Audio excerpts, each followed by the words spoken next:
할렐루야. 오늘도 주 앞에 전심으로 예배하는 우리 성도님들의 삶에 주님의 은혜와 사랑이 가득하시기를 축복합니다. 지난 월요일에 강사로 서였던 다니엘 기대 강사로 서였던 박신일 목사님, 굉장히 큰 도전이 있고 복음의 정수를 다시 한번 알게 됐다, 다시 한번 믿게 됐다라는 생각이 들 만큼 큰 은혜가 있었던 말씀을 주셨던 목사님이셨는데요. 설교를 시작하시면서 이런 질문을 하셨어요. 우리는 주님을 믿는 것입니까? 믿는 척하는 것입니까? 그 갑작스러운 질문에 갑자기 말문이 턱 막혔어요. 나는 믿는 거였나? 믿는 척하는 거였나? 한번 생각해보는 시간이 되었어요. 왜 이런 질문을 하셨는지 혹시 기억들 하십니까? 세상이 우리 기독교 신앙을, 특히 우리 기독교인들을 향해서 굉장히 도전하고 있기 때문이라고 말씀하셨단 말이에요. 그러니까 세상 사람들은, 기독교인들은 뭔가 다르기를 바란다는 거예요. 기독교인이라면 달라야지라는 생각들이 믿지 않는 사람들 안에 있더라. 우리가 믿는 하나님이 정말로 살아계시다면, 우리가 믿는 하나님이 진짜 신이라면, 우리가 믿는 하나님이 전능하시다면 왜 우리의 모습 속에서 살아계신 하나님 모습이 보이지 않는가? 굉장히 찔렸어요. 하나님을 알지 못하는 사람들과 그분을 믿고 섬긴다고 말하는 우리의 모습이 별반 다르지 않다라는 거죠. 그래서 세상은 기독교를 물고 뜯고 공격해온다는 것입니다. 여러분, 세상이 느끼면서 공격할 만큼 믿는 척하는 모습이 우리 안에 있었구나라는 생각을 하게 되었어요. 그런 우리를 보실 때 주님은 어떠실까? 여러분, 이 목사님께서, 박신일 목사님께서 믿음의 근거에 대해서 물어보셨어요. 믿음의 근거가 뭐냐? 믿음에는 출처가 있다고 했어요. 여러분, 기억들 하시는 분들, 믿음의 근거는 뭡니까? 알지만 부끄러워서 말하지 못하는 것을 알고 있습니다. 여러분, 느낌으로 믿지 말라는 거예요. 감으로 믿지 말라는 거지요. 여러분, 느낌으로 믿고 감으로 믿으면 감 떨어지지 못할 거예요. 주워 먹어야지. 감이 이렇게 맛있게 준비되어 있는데, 감으로 믿지 말고 느낌으로 믿지 말라, 추상적으로 믿지 말라는 거예요. 믿음은 확실해야 되는데 그 근거가 있다라는 거죠. 저도 너무나 잘 아는 말씀이고 믿는 말씀이었지만 바쁘고 정신없는 삶이라는 핑계로 잊고 살았던 말씀인 것 같아요. 성경이 분명히 말씀하고 있는 믿음의 증거, 그 근거는 로마서 10장 17절에 있는데요. 저를 한번 따라서 읽어보겠습니다. 그러므로 믿음은 들음에서 나며, 들음은 그리스도의 말씀으로 말미암았느니라. 할렐루야. 그렇습니다. 믿음은 들을 때 얻을 수 있어요. 들을 때. 근데 뭘 들을까요? 무엇을 들을 때? 말씀을 들을 때 얻을 수 있다는 거예요. 그런데 우리는요, 참 많은 다른 소리들을 듣고 살지요. 우리 귀에 듣기 좋은 소리들, 칭찬의 소리들, 우리를 향해 격려하는 소리들. 잘하고 있어. 그 정도면 충분하잖아. 애쓰고 있잖아. 정말 수고 많이 하고 있어. 인생 살기 힘들지? 너무나 애쓰고 있어. 그 정도 수고하면 주말엔 좀 쉬어야지. 때로는 어떻게 하면 행복할 수 있는지에 대한 그런 소리들. 젊었을 때 돈 많이 벌어야지. 그래야 행복하게 살지 않겠어? 뭘 하면 돈 더 많이 벌 수 있는지 들어봐. 집은 몇 평 이상 살아야지. 차는 이 정도는 타줘야 행복하지 않겠어? 라는 이야기들. 거기에 때로는 남의 얘기, 뒷담화라고 하죠. 누군가를 험담하는 소리들. 여러분, 참 많은 소리들을 우리는 듣고 거기에 혹하며 살아갑니다. 근데 우리가 들어야 할 이야기는 그리스도의 말씀입니다. 말씀을 들을 때에 참된 믿음을 얻을 수 있다라는 겁니다. 그렇다면 여러분 믿음이 있으십니까? 믿음이 있으십니까? 아멘 할 수 있으시겠습니까? 정말로 믿는 척이 아니라 예수 그리스도의 말씀을 읽으시고 또 들으심으로 말미암아 하나님에 대해서 더 깊이 알아가고 주님이 주시는 믿음을 잘 다지고 계시냐, 그 말입니다. 여러분, 우리가 말씀을 듣고 믿음을 가질 수 있는 것은요, 우리를 구원하신 하나님의 관심사가 바로 저와 여러분에게 있기 때문이에요. 우리의 관심사는 세상에 있는데 하나님의 관심사는 우리에게 있어요. 여러분, 우리 부모님들 열심히 일할 때 아이들이 놀고 있으면 일에만 집중합니까? 아이들을 집중하잖아요. 관심이 거기가 있어요. 다치진 않을까? 넘어지진 않을까? 깨지진 않을까? 여러분, 우리 교회에는 지금 아기가 한 명 있잖아요. 지안이가 있잖아요. 저 지안이를 케어하는 아빠 엄마를 보면요, 뭔가 분주해도 항상 시선이 어디가 있냐면 저 아이에게 향해 있어요. 넘어지진 않을까? 다치진 않을까? 혹여나 이 아이가 뭔가 다치면 내 잘못 같고 내 실수 같고 내가 제대로 보지 못해서 다친 것 같고 이런 생각 들지 않겠습니까? 하나님의 관심사는 우리에게 향해 있어요. 우리는 줄곧 다른 것을 보고 다른 것을 듣고 있지만 하나님은 우리의 목소리를 듣고 우리를 향해 그 시선을 고정하고 계시다는 거예요. 어떻게 하면 더 사랑해 줄까? 어떻게 하면 더 행복하게 해줄까? 어떻게 하면 더 그 삶을 축복해 줄까? 그게 하나님의 관심사예요. 오늘 본문에 예수님께서 사마리아와 갈릴리 사이를 지나가셨다라고 기록을 하는데요. 예수님은 왜 사마리아와 갈릴리 사이를 지나가고 계셨을까? 예수님은 지금 어디를 가고 계셨을까? 오늘 본문과 함께 생각해 보려고 합니다. 11절 말씀 한번 읽어봅니다. 시작.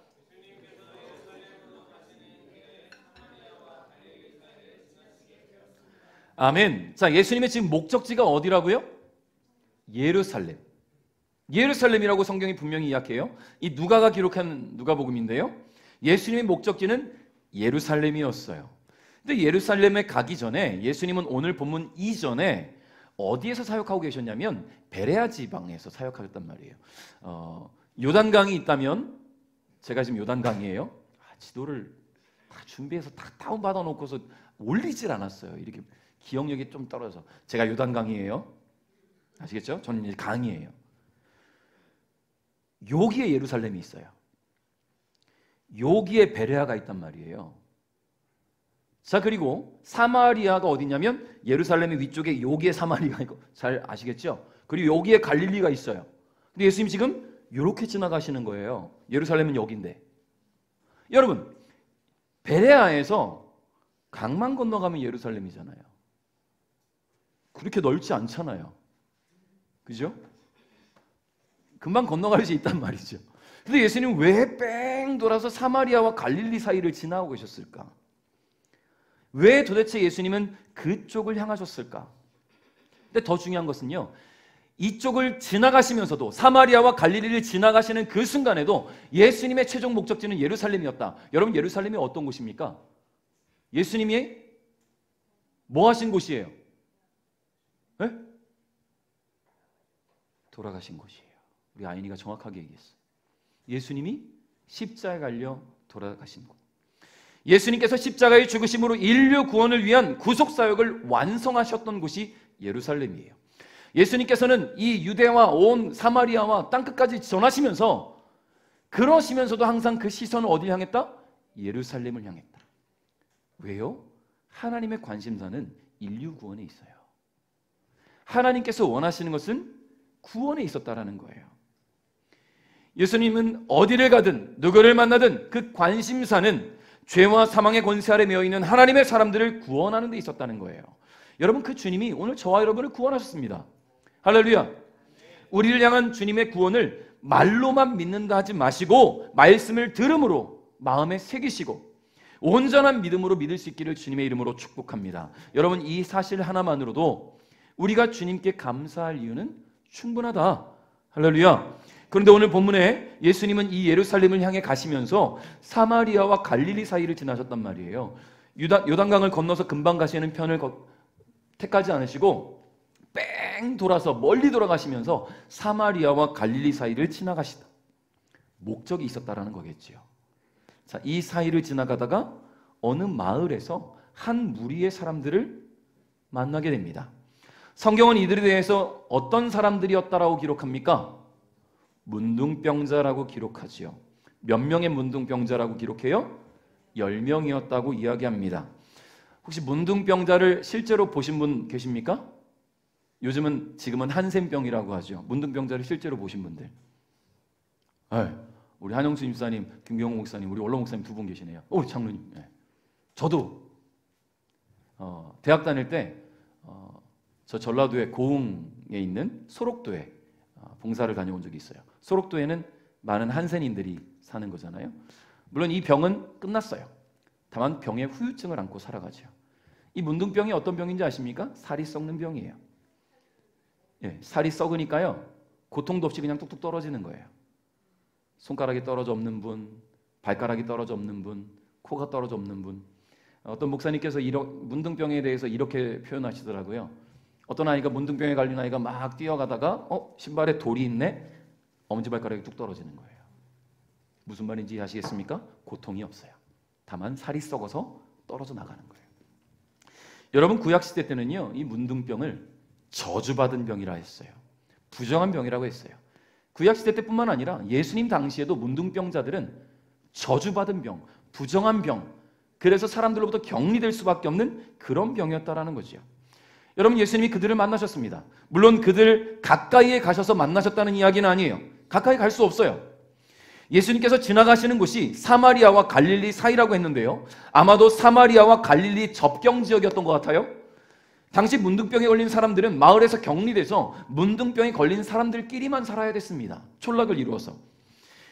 말씀드린 것처럼 부정한 병이에요. 없는다고 생각했어요. 저주받은 병이었어요. 함께 거주하면 함께 있는 사람들조차도 그 저주가 없는다고 생각했단 말이죠.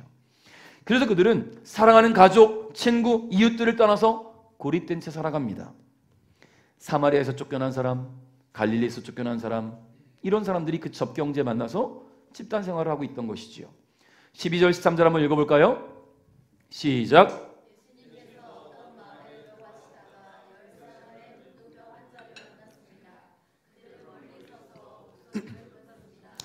예수 선생님, 우리에게 자비를 베풀어 주십시오. 아멘. 자, 예수님이 지나가신다라는 소식을 들은 이 10명의 문둥병 환자들이 예수님이 지나가시는 길에 소리칩니다. 어디서? 멀찌감쳐서, 멀리서. 목소리가 들릴까 말까 한 그 정도 거리에서 예수님 향해 목청껏 소리치는 거예요. 뭐라고요? 예수 선생님, 우리에게 자비를 베풀어 주십시오. 여러분, 이 사람들은요, 예수님께 나올 수 없어요. 부정한 병에 걸렸으니까. 저주받은 병에 걸린 사람들이니까.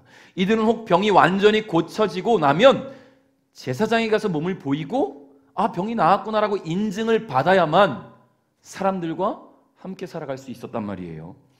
문둥병에 걸린 몸으로 예수님 앞에 나오면 사람들에 의해서 돌맞아 죽어요. 나올 수 없어요. 멀리서 지나가는 예수님을 식별하고는 그 예수님을 향해 소리치는 거예요.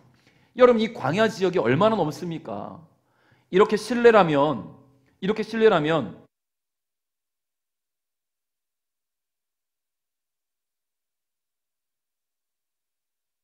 여러분, 운동장에 가서 소리치면, 내가 그냥 조그맣게 얘기하면 누가 듣겠습니까? 소리를 질러야 듣는 거예요. 소리를 질러야. 이 사람들은 그 광활한 지역에서 멀리서 지나가는 예수님이 내 목소리에 귀를 기울여 주십시오 라는 마음으로 큰 소리를 질렀어요. 목이 쉬어라고. 목이 쉬도록 질렀어요. 여러분, 문둥병에 걸린 이 사람들, 근데 우리는요, 이 문둥병자들이 있는 이 지역을 지나가신 예수님의 발걸음에는 분명한 목적이 있다라고 생각을 할 수 있죠. 여러분, 이곳을 지나가기 전 베레아 지역에 있다고 했잖아요. 바로 건너가시면 된다 했잖아요. 요단강 건너면 바로 예루살렘이란 말이에요. 그런데도 불구하고 유대 땅 북쪽 지역까지 오셔가지고 사마리아와 갈릴리를 지나가셨다. 이 1차적인 이야기가 있어요. 왜 그러셨을까? 누가복음에서는 다루지 않지만 요한복음에서는 다루는 이야기인데요. 베다니에서 죽은 나사로를 예수님이 살리셨어요. 나사로야 나오너라 라고 살리셨단 말이죠. 그랬더니 이 유대 종교 지도자들이 예수님에 대한 반감이 더 커졌습니다. 왜냐하면 예수님을 따르는 사람들이 더 많이 늘고 있으니까. 그때부터 예수님을 죽이려는 모의를 하고 있었어요. 예루살렘에서. 그랬을 때에 예수님은 그 길을 떠나서 베레아 지역에서 사역을 하실 때 다시 예루살렘을 돌아가려고 하니 유대 종교 지도자들이 예수님을 죽이려는 그런 속셈을 알고 있었어요. 안전할 수가 없겠죠? 예수님께서 그들의 손에 죽는 것은 당연한 일이에요. 왜냐하면 하나님의 계획 안에 있었어요. 예수님은 유대 종교 지도자들의 손에 의해 죽임을 당하시는데 그 목적은 뭐냐? 하나님의 백성들을 살리시기 위한 구원 사역, 구속 사역 때문에. 근데 아직은 때가 아니란 말이에요. 아직은 그 사역을 더 감당하셔야 될 때라는 것이죠. 그래서 예수님은 돌아가시는 길을 택하셨는데 굳이 왜 사마리아와 갈릴리 접경 지역이냐? 그곳에 예수님의 은혜가 절실했던 사람들이 있었다라는 것입니다. 주님은 알고 계셨어요. 여러분, 솔직히 예수님이 요단강 건너서 예루살렘 들어가시면 유대 종교 지도자들에 의해서 바로 죽임당할 수 있을까요? 아니에요. 예수님이 누군데? 하나님의 아들이시잖아요. 하나님의 아들. 여러분, 말씀 한마디로 죽은 사람을 살리시는 분이 말씀 한마디로 살아있는 사람 죽이지는 못하겠습니까? 살리시는 분이 죽이지는 못하겠어요? 너무 쉬운 일이잖아요.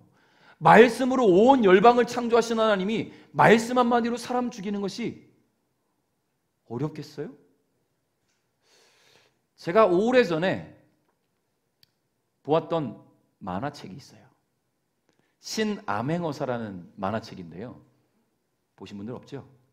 이러니까 얘기할 맛 나는 거예요. 신암행어사라는 만화책이 있는데 여기에 암행어사가요, 이 마패를 꺼내면 요괴 같은 것들이 나와서 악을 막 물리쳐요. 암행어사가 마패를 꺼내면. 근데 최종 보스가 누구냐? 아지테라는 다 기억나네? 갑자기 얘기했는데도. 아지테라는 인물인데요. 마귀예요. 이 마귀는 말로 사람을 흔적도 없이 사라지게 만든단 말이에요. 굉장한 능력이 있어요. 그죠? 사람이 그려낸 거니까. 실제 마귀는 그러지 못해요. 실제 마귀는요, 우리한테 잽이 안 돼요. 할렐루야. 네. 여러분, 귀신을 무서워하지 마십시오. 사탄을 무서워하지 마세요. 예수 이름의 그 권세 앞에 마귀는 아무런 힘도 없어요. 근데 만화책이니까. 여러분, 사람이 생각하는 마귀는 말 한마디로 사람을 죽일 수 있구나인데 그렇지 않아요. 예수님은 가능하죠. 온 열방을 창조하신 분이시니. 이 유대 종교 지도자들이 어떻게 예수님을 죽이겠어요? 예수님 한마디면 죽을 사람들인데. 그럼에도 불구하고 예루살렘으로 바로 가지 않고 사마리아와 갈릴리를 지나가시는 이유는 그곳에 예수님의 은혜가 필요한 자들이 있었다. 할렐루야. 여러분, 예수님의 마음을 알았는지 10명의 문둥병자들은 멀리서 예수님께 소리칩니다. 도움을 요청해요. 이들은 예수님께 뭐라고 불렀냐면 선생님이라고 불렀단 말이에요. 선생님. 여러분, 이들이 선생님이라고 부를 때 사용한 이 헬라어가 에피스타타라는 단어를 써요. 에피스타타. 히브리어로 랍비라는 단어와 같은 의미의 단어인데요. 선생 또는 주인이라는 의미를 갖고 있어요. 가르치는 자로서의 선생을 의미하기도 하지만 권위를 가진 주인을 뜻하는 단어로 사용된단 말이죠. 여러분, 문둥병자들은요, 예수님을 향해서 에피스타타, 선생님이라고 불렀단 말이에요. 예수님의 그 능력으로 우리의 병은 고침받을 수 있다. 예수님은 병 고칠 권위가 있는 분이다 라는 고백이에요. 그냥 부른 게 아니라 예수님, 선생님, 당신은 우리를 고치실 수 있는 분입니다 라는 고백이에요. 그 외침 속에 말이죠. 그렇기 때문에 예수님을 향해 자비를 베풀어 달라고 호소한 겁니다. 우리는 이 부분에서 문둥병자들의 믿음을 볼 수 있어요. 예수님을 부르는 것만 가지고도 그들은 예수님이 우리를 고치실 수 있다라고 믿음이 있었다는 거예요. 예수님이 자비를 베푸시면 자신들의 병이 분명히 나을 거라는 믿음이 있었습니다. 여러분, 예수님에 대한 소식 그들도 들었을 거예요. 만일 이들이 예수님에 대한 소식들을 만약에 뜬 소문으로만 여겼다면 예수님께서 그 지역을 지나가시는 일은 그들과 아무런 상관이 없어요. 그러나 이들은요, 예수님의 전능하심을 믿었어요. 그분의 권위 앞에 굴복했습니다. 주위에서 시끄럽다고 조용히 하라고 하는 사람들도 있었겠지요. 그럼에도 불구하고 예수님을 향해 소리칠 수 있었던 것은 그분만이 그들의 문제를 해결해 줄 수 있는 유일한 분이심을 믿었기 때문이라는 거예요. 여러분 안에 이런 믿음이 있습니까? 정말로 예수님만이 해결할 수 있다는 그런 믿음이 있으십니까? 내 삶의 문제를 해결할 수 있는 분은 오직 예수님밖에 없다는 그런 믿음이 있으십니까? 믿는 척이 아니라 전심으로 믿으시기 바랍니다. 말씀을 들으시고 말씀을 통해서 우리 안에 깨닫게 하시는 주님의 놀라운 사랑과 은혜, 그 능력과 권위를 믿으시기 바랍니다. 10명의 문둥병자와 같이 주님을 온전히 신뢰하는 믿음을 주님은 기뻐하시고 그 기도에 응답하실 줄 믿습니다. 14절 상반절 읽겠습니다. 시작.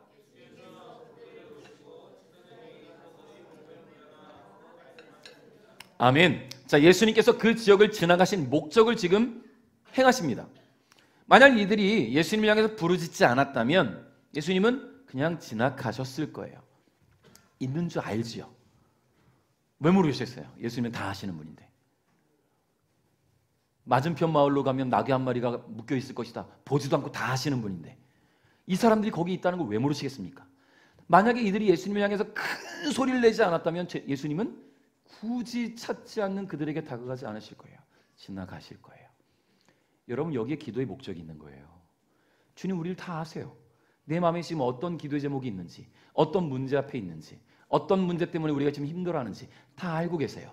그런데 부르짖지 않으면 응답하실 필요가 없어요.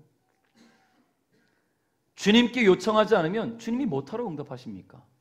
간절한 자의 찾고 구하고 찾고 두드리는 그런 기도를 응답하시겠죠. 여러분, 이들은 두드렸어요. 목청껏 예수님께 소리쳤어요. 그 간절한 외침에 예수님께서 응답하십니다. 예수님도 그들에게 다가가진 않으셔요. 다가갈 수 없겠죠. 그러면 예수님도 그들을 향해서 소리치지 않으셨겠습니까? 멀찌감치서 예수님 하는 그들에게 예수님께서도 그래! 라고 말씀하시지 않으셨겠어요? 오냐 얘들아. 예수님 뭐 목에 스피커 달고 다니십니까? 아니잖아요. 예수님도 이들에게 큰 소리를 외치셨을 거예요. 그들에게 솔루션을 주십니다. 멀찌감쳐서 예수님께서는 딴 말씀을 하신단 말이에요. 뭐라고 하셨냐면 제사장에 가서 너희 몸을 보여라! 소리치셨어요. 여러분, 이 장면을 통해서 우리가 기억해야 될 것이 하나 있습니다. 여러분 생각해 보세요. 어제 권호중 집사님 간증하실 때 배우들은 대본을 보면 장면으로 본다고 하잖아요. 장면으로. 그냥 글로 보고 끝나는 게 아니라 그 장면을 떠올리면서 본다고 하잖아요. 여러분 그 장면 한번 생각해 보세요. 예수님이 가시는데 정말 사람이 식별되지 않을 만큼 거리에서 10명이 소리쳐서 예수님에게 그 소리가 닿았단 말이에요. 그럼 예수님은 그 사람들을 향해서 예수님의 솔루션을 목소리로 전해주실 때 예수님은 얼마나 큰 소리를 외치셨을까요? 10명이 부르짖는 소리를 예수님 혼자 전해주시려면 얼마나 크게 외쳐주셨을까요? 그들을 향해서 말이죠.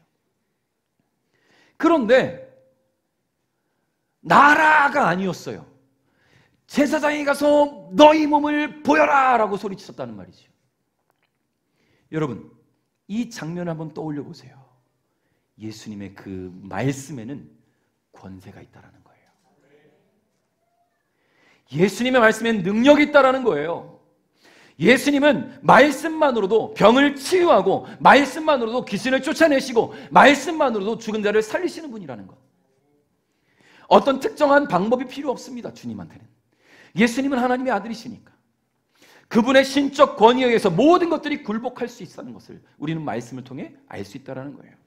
여러분, 그런 우리 주님을 온전히 신뢰하시기 바라요. 할렐루야.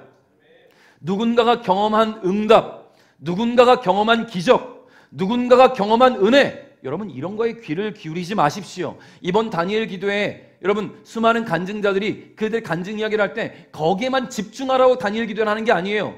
그 간증을 듣고 그 주님이 나의 주님임을 고백하고 내가 그 간증의 주인공이 되라고 다니엘 기도하는 거예요. 듣고 부러워만 하라는 게 아니에요. 내가 찾고 내가 구하고 내가 두드려서 그 주님이 나와 1대1로 소통하고 내가 주님과 연합되어서 내가 기도하는 모든 것들이 응답됨을 경험하라는 거예요. 할렐루야.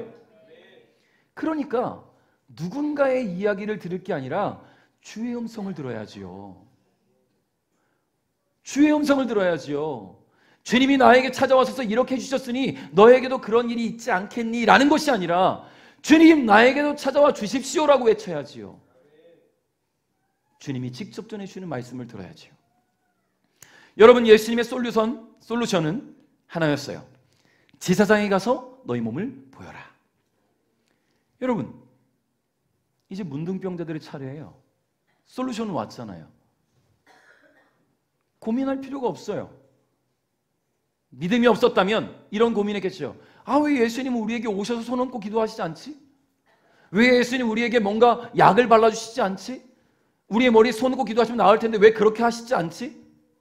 왜 예수님은 우리가 원하는 방법들을 해주시지 않지? 라는 생각할 수 있는데요. 이 문둥병자들은 어떻게 했는지 아십니까? 바로 움직였어요. 예수님 말씀을 듣고 바로 움직였어요. 어디로 움직였습니까? 제사장에게 가는 거예요. 예수님 말씀은 분명했거든요. 너희 몸을 제사장에게 보여라. 근데 이들은 듣고 고민하지 않았어요. 왜냐하면 믿음이 있었거든요. 예수님이라는 그 외침, 에피스타타, 그분이 나를 치유할 수 있는 능력이 있다는 그 권위를 믿었던 그들은 예수님 말씀을 듣자마자 움직였단 말이에요. 제사장을 향해 갑니다. 근데 이게 쉬운 일입니까? 쉽지 않아요. 그들은 마을에 못 들어가요. 이미 문둥병자로 지금 격리됐기 때문에 다가가면 돌 맞아 죽어요. 여러분, 코로나19가 한참 심각할 때 중국에서는 격리시켜놓고, 뭐 우리도 격리를 경험한 분도 계시지만 격리시켜놓고 나와놓고 막 때렸단 말이에요. 여러분, 인도 경찰들 혹시 영상으로도 보신 적 있습니까? 경찰들이 몽둥이 들고 다녀요. 잘못하면 바로 직결심판 바로 몽둥이로 때리더만요. 우리나라에서 많이 몽둥이 때려봐요. 바로 막 난리 나죠. 변호사 섭외하고 막. 여러분, 지금 이들은 제사장에게 갈 수 없는 몸이에요. 가면 마을 초입에서 이미 돌 맞아 죽어요. 모르는 거 아닙니다. 지금 이들이 치료받은 게 아니잖아요. 아직 나은 게 아니잖아요. 그런데 주저하지 않았어요. 그들은 움직였어요. 어떻게 움직일 수 있었냐면 예수님이 나에게 말씀하셨으니까. 할렐루야. 할렐루야. 주의 말씀이 나에게 들려질 때, 주의 말씀이 내 안에 깨달아질 때, 주의 말씀이 내 안에서 감동될 때 주저하지 마십시오. 직접 들린 게 아닌데 무슨 음성이야? 여러분, 이번에 계속 간증자들이 얘기하잖아요. 직접 들리는 음성도 있지만 내 안에서 깨닫게 하시는 주님의 음성이 있다고 말씀하시잖아요. 어제 권호중 김사님 내 안에서 통찰이 있었다라고 얘기하잖아요. 주님이 그 안에 깨닫게 하심으로 하나님의 뜻을 전하실 때가 있다라는 거예요. 감동이 될 때 주저하지 마십시오. 움직이셔야 돼요. 하셔야 돼요. 그것이 주의 능력을 경험하는 은혜의 시간입니다. 여러분, 우리에게 이런 믿음이 필요해요. 말씀 임할 때 듣고 순종하는 믿음. 우물쭈물하고 주저하는 믿음이 아니라, 보다 나은 상황을 좀 더 기다려볼까가 아니라, 말씀이 주어질 때 바로 순종하고 움직이는 믿음, 이 믿음을 주님은 기뻐하십니다. 이런 믿음이야말로 주님의 말씀대로 이루어짐을 경험하게 되는 믿음이라는 거예요. 여러분, 문둥병자들이 마을로 향합니다. 근데요, 너무나 놀라운 일이 벌어졌어요. 14절 하반절부터 16절 읽겠습니다. 같이 시작.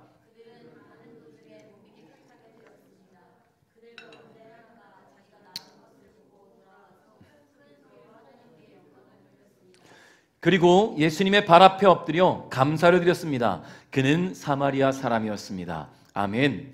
자, 10명의 문둥병자는요, 예수님 말씀에 순종해서 마을로 향하는데 가는 길에 병이 나왔어요. 가는 길에. 스스로 느꼈겠죠.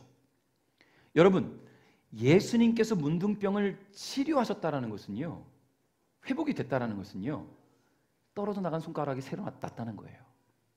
여러분, 구약의 나아만 장군을 기억하시지요? 그가 문둥병에 걸려서 온몸이 썩었지만 요단강에서 7번 씻고 나오니까 애기 살처럼 깨끗해졌다고 했단 말이에요. 그들은 자신의 코가 떨어져 나간 것이 다시 생성된 것을 보았을 거예요. 느꼈을 거예요. 떨어져 나간 발가락이 생긴 것을 느꼈을 거예요. 아, 내가 치료됐구나, 내가 회복됐구나, 느꼈을 거란 말이에요. 본인도 느끼는데 옆에 뛰어가고 있는 친구가 나았어요. 완전해졌단 말이에요. 다시 돌아왔단 말이에요. 여러분, 얼마나 기뻤을까요? 그들이 얼마나 기뻐서 울고 서로 부둥켜 안고 막 기쁨을 주체하지 못했을까요? 이제 그들은 그대로 제사장에 가서 몸을 보이면 사랑하는 가족 품으로 갈 수 있어요. 그리웠던 친구들과 이웃들이 있는 삶의 현장으로 돌아갑니다. 이들은 발걸음이 더 빨라졌겠지요. 제사장에게 몸을 보여야 되니까, 그래야 인증되니까, 그래야 빨리 내 가족에게 돌아가니까. 그런데 단 한 명만이 생각이 달랐어요. 누가는 이 사람에 대해서 사마리아 사람이었다라고 기록한단 말이에요. 10명 중에 오직 한 사람이 사마리아 사람이 가던 길을 되돌아옵니다. 다른 9명이 부르지 않겠습니까? 야, 너 어디 가? 빨리 가서 몸 보이고 집에 가야지 라고 부르지 않았겠어요? 여러분, 같이 격리되고 같이 정말 죄인처럼 살면서 소외됐던 사람들이 얼마나 자기들끼리 의기투합하고 얼마나 하나 된 그런 삶을 살았겠습니까? 근데 한 명이 갑자기 돌아가니 다급하게 부르지 않았겠어요? 빨리 가자, 이 기쁜 날 빨리 가야지 안 했겠어요? 근데 사마리아 사람은요, 오던 길로 되돌아가는 거예요. 나머지 9명은 유대인이었겠죠. 그들은 그대로 일상으로 돌아갑니다. 자신의 몸을 제사장에게 보이고 가족에게 돌아갔어요. 하나님의 은혜를 받은 택함받은 민족이라는 기득권 의식 속에 그들은 빨리 돌아가서 나의 기득권을 회복해야지, 나의 일상을 회복해야지, 거기에 초점이 있었어요. 근데 이 사마리아 사람은요, 받은 은혜를 먼저 떠오릅니다. 모두가 회복되며 기뻐하며 집으로 돌아갈 때, 들떠있는 그때에 이 사람은 하나님께 영광을 돌렸어요. 하나님께서 자신에게 행하신 그 은혜를 기억하며 영광을 돌렸단 말이에요. 여러분, 사마리아 사람이 예수님을 찾아왔습니다. 여러분, 사마리아 사람들은요, BC 722년에 아수르에 의해서 그 땅이 함락될 때에 포로가 되면서 함께 살았어요. 그러다 보니까 어떤 일이 벌어집니까? 아수르 사람들, 이방인들과 함께 살게 되니까 혼혈이 생기는 거예요. 이방인들과 살면서. 그때부터 유대인들은 그들은 혈통의 순수성을 잃었다. 유대인의 피가 있음에도 불구하고 저들은 이방인이라고 생각하고 개 취급했어요. 무시했어요. 사마리아 사람들을 향해 돌 던졌단 말이에요. 멸시와 천대, 오랜 세월을 그렇게 살아왔는데요, 오늘 문둥병에서 회복된 사마리아 사람 역시 그런 멸시와 천대 속에 살아왔던 사람 아니겠습니까? 근데 나머지 9명과 함께 살 때는요, 그런 차별이 없어요. 왜요? 다 똑같아요. 유대인이고 사마리아 사람이 뭔 차이입니까? 지금 다 문둥병을 썩은 몸을 감고 살아가는데 나는 좀 낫다? 그런 게 어디 있어요? 주님 앞에 다 똑같은 사람이지. 모두 버림받은 사람들이었잖아요. 그러나 예수님 말씀에 순종하여서 제사장에게 가는 그 길에 몸이 회복되자 9명의 유대인들은 일상으로 돌아갔고 이 사마리아 한 사람만이 예수님께 돌아왔습니다. 여기서 우리는 조금 더 깊이 묵상할 게 하나 더 있어요. 분명 10명의 문둥병자가 동일한 문제를 안고 있었어요. 동일한 문제를 안고 있었다는 것은 동일한 간절함이 있었다는 이야기겠죠. 동일한 간절함이 있었기 때문에 예수님 말씀에 동일한 순종으로 나왔단 말이에요. 다 동일했어요. 근데 왜 한 사람만 예수님께 돌아왔을까요? 다 동일했는데. 도대체 나머지 9명은 왜 예수님께 돌아오지 않았을까요? 여기서 우리는 우선순위라는 것을 생각해 보지 않을 수 없어요. 10명의 문둥병자는 모두 저주받은 병이라는 문제를 가지고 있었고 그 문제를 해결받고자 간절한 기도, 간절한 소원을 갖고 있었어요. 멀리서 지나가시는 예수님을 보았을 때 저분이라면 분명히 우리를 고쳐줄 수 있어, 저분이라면 우리의 문제를 해결해 주실 수 있어 라는 믿음으로 예수님께 부르짖었어요. 여기까지 동일한 믿음이 있었어요. 그리고 그분의 능력을 온전히 믿었기 때문에 죽음을 각오하고 말씀에 순종하여 제사장을 만나러 간 겁니다. 그런데요, 삶의 우선순위가 다르니까 9명은 그 길로 자신들의 일상으로 돌아갔고요, 삶의 우선순위가 다른 사마리아 사람만이 예수님께 찾아온 거예요. 우선순위가 어디 있었어요? 하나님께 있었어요. 하나님께 있었어요. 다시 말해서 그는 예수님을 단순히 나의 병을 고쳐주실 분으로만 여기지 않았다는 겁니다. 그분을 내 인생의 진정한 주인이라고 인정했어요. 그런 주님을 믿었고요, 그 주님으로 인해서 치유받게 되자 곧장 예수님을 찾아가서 감사드렸어요. 여러분, 나머지 9명은요 동일하게 예수님 향한 믿음과 순종도 있었습니다. 그러나 그들에게는 거기까지였어요. 병 고침 받고 나서 그들에게 더 이상 예수님은 필요 없었습니다. 그들은 일상으로 돌아갔어요. 여러분, 혹시 우리가 이 9명 아닙니까? 간절할 땐 찾는데 문제를 해결받고 나면 다시 일상으로 돌아가 버리지 않아요? 혹시? 문제를 만나면 이 문제를 해결해 주십사 정말 부르짖는데 그 문제를 주님의 은혜로 해결받고 나면 언제 그랬지? 여러분, 어제 권호주 집사님의 간증이 그렇잖아요. 예수를 믿고 사랑하는 아들이 큰 문제를 안고 있다는 것을 알면서도 처음에 진단받았던 정말 큰 병이 아니었다는 것을 알게 되니 다시 이전 삶으로 돌아갔다고 하잖아요. 그러면서도 간증을 하고 기독교인 티는 냈는데 여전히 일상은 바뀌지 않았다고 하잖아요. 언제 바뀐다고요? 2가지를 얘기해 줬어요. 기억나십니까? 우리가 어떻게 믿음이 바뀌어질 수 있는지 2가지를 얘기했단 말이에요. 하나는 간절히 회개할 때, 또 하나는 때려 맞을 때. 여러분, 때려 맞기 전에 옵시다. 권호중 집사님은 2020년에 예수님을 믿었다고 했어요. 그 전부터 신앙인이었는데 신앙인이 아니었던 거예요. 2020년에 진짜 신앙인이 된 거예요. 때려 맞고서. 여러분, 때려 맞고 돌아오는 거 얼마나 아픈지 아십니까? 경험해 본 사람만 아는 거예요. 많이도 두들겨 맞아봐갖고. 간증이 얼마나 많습니까? 하도 두드려 맞으니까. 여러분, 그러니까 다시 못 가는 거예요. 또 맞을까 봐. 여러분, 맞고 경험하지 마시고 회개하고 돌아옵시다. 할렐루야. 하나님께 그 모든 믿음을 드리고 하나님만이 나의 삶의 우선순위임을 기억하시기 바랍니다. 삶의 우선순위를 예수 그리스도께 둘 때에 예수님을 필요에 의한 도구로 사용하지 않습니다. 예수님은 필요할 때 불러내는 램프 요정이 아니에요. 그분은 우리의 삶의 주관자이시고 삶의 주인이십니다. 그분 안에 속해 있을 때 우리는 온전한 삶을 살아갈 수 있는 거예요. 19절 하반절 한번 읽어볼까요? 같이 읽습니다. 시작. 할렐루야. 이것이 우선순위를 예수님께 두고 있는 사람의 결말입니다. 네 믿음이 너를 낫게 하였다. 개정 성경에서는 뭐라고 표현하냐면 네 믿음이 너를 구원하였다라고 말한단 말이에요. 너를 구원하였다. 여러분, 이것은 단순한 병 고침, 육신의 문제 해결에만 국한된 것이 아닙니다. 그의 영이 구원받았다라는 거예요. 그의 영이. 다른 유대인 9명의 문둥병자는 육신이 깨끗해졌지만 이 사마리아 사람은 그 영이 구원받았어요. 눈앞에 보이는 것만 해결된다고 우리의 삶은 달라지지 않습니다. 우리의 삶의 가장 심각한 문제가 뭔지 아십니까? 병이요?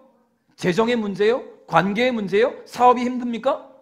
내가 만난 수많은 문제들? 아니에요. 구원의 문제예요. 다 해결받고 구원받지 못하면 그게 무슨 소용입니까? 다 해결받고 이 땅에서 떵떵거려 살다가 결국 지옥 가면 무슨 문제예요? 여러분, 구원밖에 없어요. 할렐루야.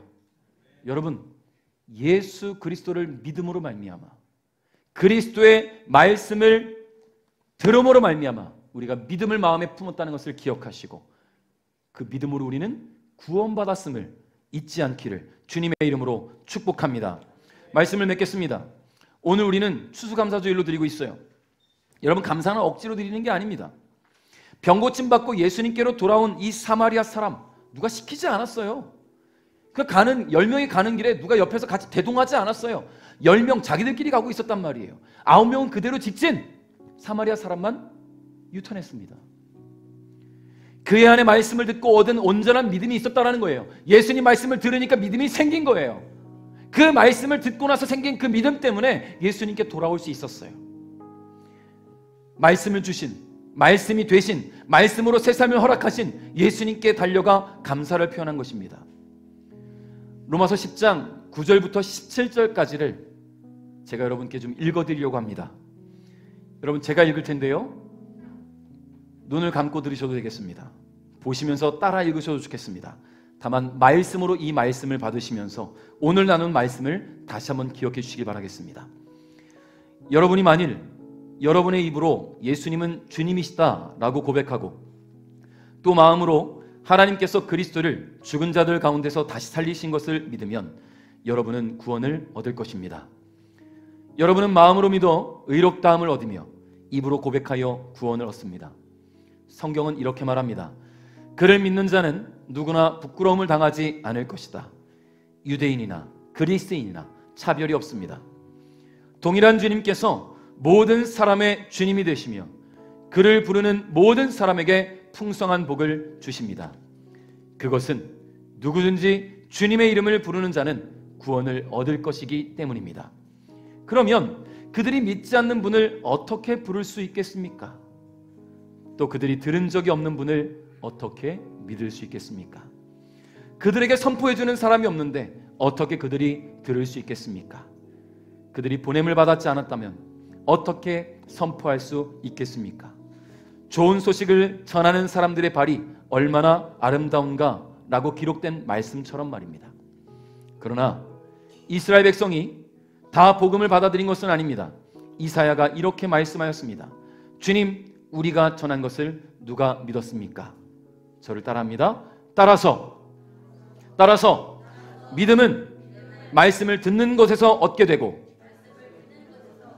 말씀 듣는 것은 그리스도의 말씀을 통해서 얻게 됩니다.